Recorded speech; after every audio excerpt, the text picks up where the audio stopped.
Good evening. You can probably guess how difficult it is to talk after those wonderful remarks. I'm not totally convinced they relate to me, but they certainly were wonderful, whoever they relate to.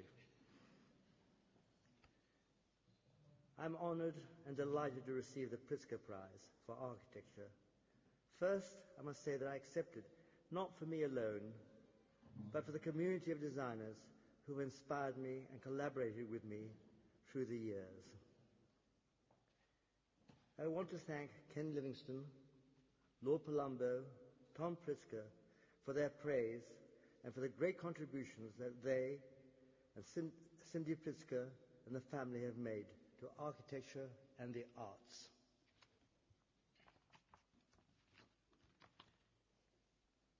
It is truly deeply emotional for me to accept the award, surrounded by the friends and family I love.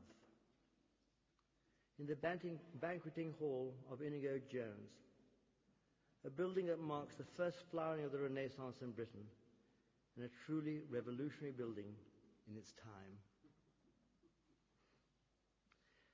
The architecture of Inigo Jones was inspired by his visits to Florence. I too owe a debt to that city, the city of my birth, the city where Donatello, Masaccio and Brunelleschi revived and rediscovered the classical tradition. Florence set the standards for cities that we still aspire to. It is also where my parents instilled in my brother, Peter, and me a love of beauty, a sense of order, and the importance of civic responsibility.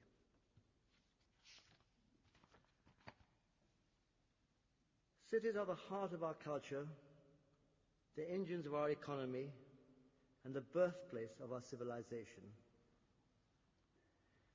There is little that makes me happier than getting lost in a beautiful city, following its narrow passages to the grand tree-lined avenues, stumbling across street theatre, sitting in a cafe with Ruthie, watching people go by.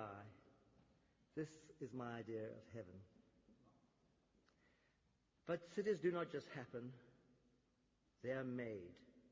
Designed and managed well, they civilize. Neglected, they quickly lose their vitality. And where cities become run down, they brutalize.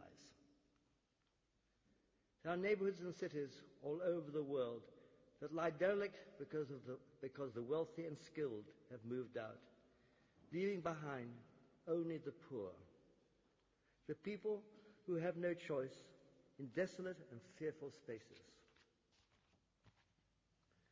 Our present government was the first to encourage people to move back in our cities, rather than letting them spill out into sprawling suburbs and the countryside.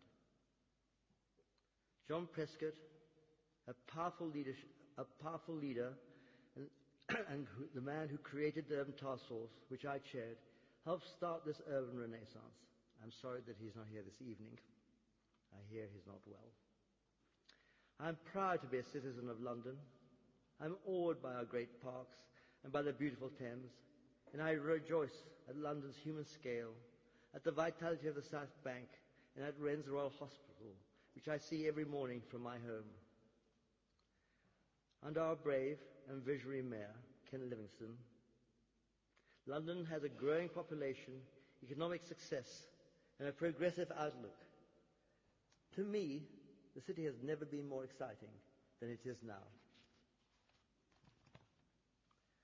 London is also where I have watched my children grow into the extraordinary adults they are. They and their partners are my pride and my joy. Beau, Ben, Harriet, Zad, Lucy, Abe, Sophie, Rue and Bernie. You can see my contribution to London's population growth.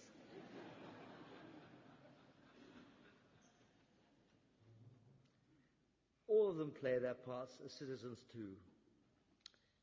Now it is their children who go to local schools and play in London's parks. It was Milan Kundera who said, "History looks sunlit, clear and obvious only in hindsight. The same could be said of any career, including my own.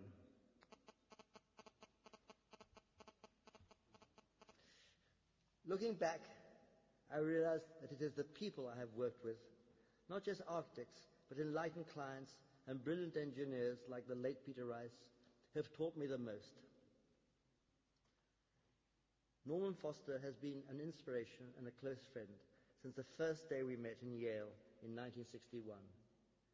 We took a road trip across America, excited by everything from Frank Lloyd Wright in Wisconsin to the case study houses in California.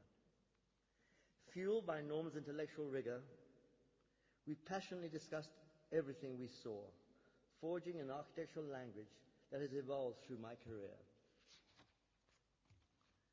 You can see that language in the works of Team 4, the practice Norman and Wendy Foster, Sue Rogers and I set up when we came back from Yale.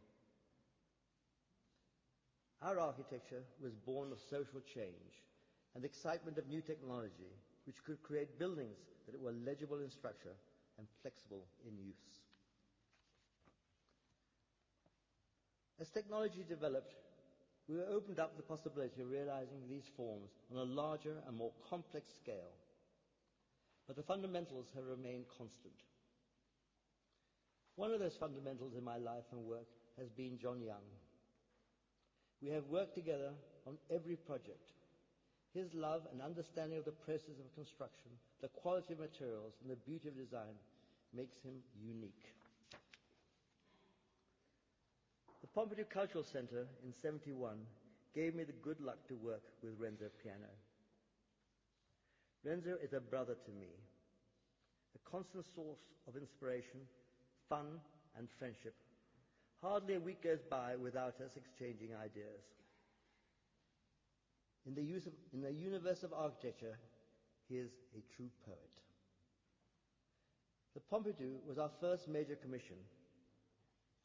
It is perhaps less well known that I nearly stopped us entering.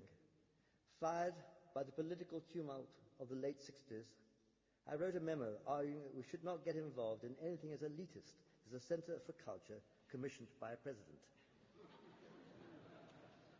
Fortunately, I was outvoted. Democracy.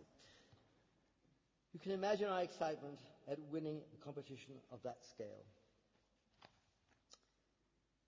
It is a credit to the French government that they kept faith with this young team and let us remodel a whole piece of city, designing a public space that extended from a great square to the escalators that snaked up the steel-framed open facade. The first sentence of our submission still describes accurately how we approached the project. As a place for all people, all ages, and all creeds, a cross between the British Museum and Times Square. The building arose strong emotions from the outset. I remember one day, just after it opened, standing proudly outside next to an elegant Parisian woman. She offered me a place under her umbrella and asked me what I thought of the building.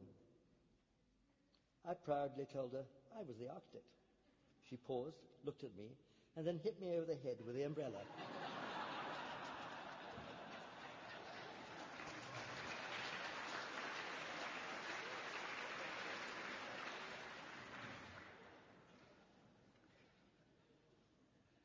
If Pompidou was a colourful fun palace standing in a great piazza, Lloyd's of London was a private club, squeezed into the city's medieval streets, its vertical service towers breaking up the mass of the building. It was the first big project for the Richard Rogers Partnership and a tribute to the genius of John Young. However different these two early projects were, they shared a common intention to open up buildings up to the street, creating as much joy for the passer-by as for the people who work inside. 30 years later, Barajas Airport in Madrid continues the spirit of the Pompidou. The fun and the adventure of travel are expressed in its sweeping roof, its steel structure, and its rainbow of colors. When John Young, Marco Goldschmidt, Mike Davis, and I set up Richard Rogers Partnership in 1976, We wanted the practice to be a community, a place that reflected our values. The practice is owned by a charitable trust. Partners own no equity and earn a multiple of the lowest paid architect. Profits are divided between a profit share for all staff and donations to the charity of their choice. The vision of my partners, Mike Davis, Graham Stirk, Ivan Harbour, Andrew Morris, and Leonard Good, has shaped our designs in recent years. They will play an ever more critical role in the future, together with Amo Kelsey, Richard Paul, Mark Darvon, and Ian Birtles. There is my best friend still to mention, Ruthie. Ruthie and I do everything together. Our lives are totally intertwined. We share our work. The River Cafe is next door to my office, and I eat there every day, as you may be able to see. As a matter of fact, this is the only part of my speech she hasn't helped me with. She's brilliant, she's beautiful, she's quite simply the love of my life.